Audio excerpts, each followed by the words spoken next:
మునిమడుగుల రాజారావు గారు అందించిన సంకల్ప శక్తి. గర్భగుడిలోని శివలింగాన్ని దశాబ్దాలుగా చూసి చూసి గుడి గోడల్లోపలి బండరాళ్ళు ఒకరోజు అడిగేశాయి, మేము నీలాంటి వాళ్ళమే కదా, కానీ ప్రజలు నీకు మాత్రమే అభిషేకాలు పూజలు చేస్తున్నారు, మా వైపు ఒక్కరైనా కన్నెత్తి చూడటం లేదు, ఎందుకీ తేడా అని. లింగాకృతిలోని శిల ఇలా చెప్పింది, మనమంతా దేవుడి ప్రతిరూపాలమే, అందులో ఎలాంటి సందేహం లేదు. చాలా కాలం క్రితం నేను కొండ శిఖరాగ్రాన ఉండేదాన్ని.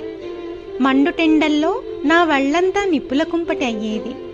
తలదాచుకుందామంటే ఒక్క చెట్టైనా లేదు. వర్షాకాలం అనేది ఒకటి ఉందని విషయాన్నే మర్చిపోయాను.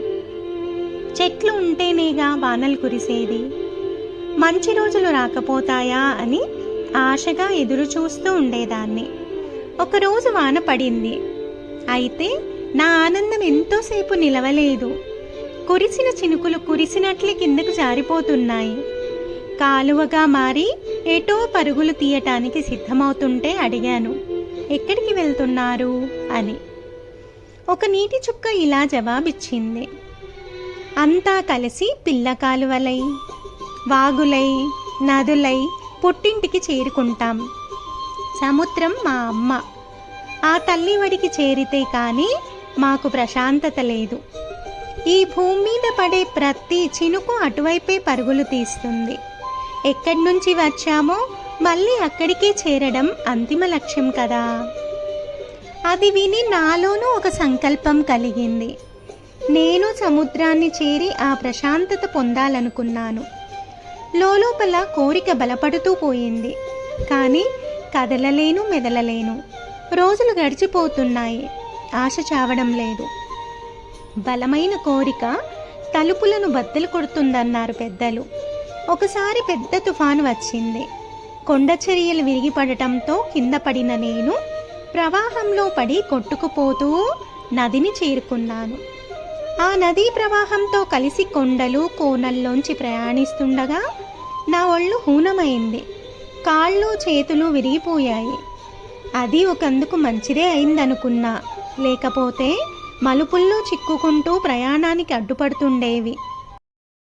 అన్నీ తెగిపోయాక మరింత వేగంగా దొర్లుతూ సముద్రం అంచుకు చేరి ఆగిపోయాను. అక్కడెంతో హాయిగా ఉంది. మనసు నిశ్చలంగా ఉంది, ఏ కోరిక లేకుండా.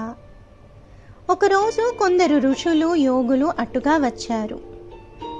ఆది అంతం లేని విశ్వాత్మకు సరిగ్గా సరిపోయే భౌతిక చిహ్నం, మొదలు చివరలు లేని నున్నటి గండశిల అని నిర్ణయానికి వచ్చారట.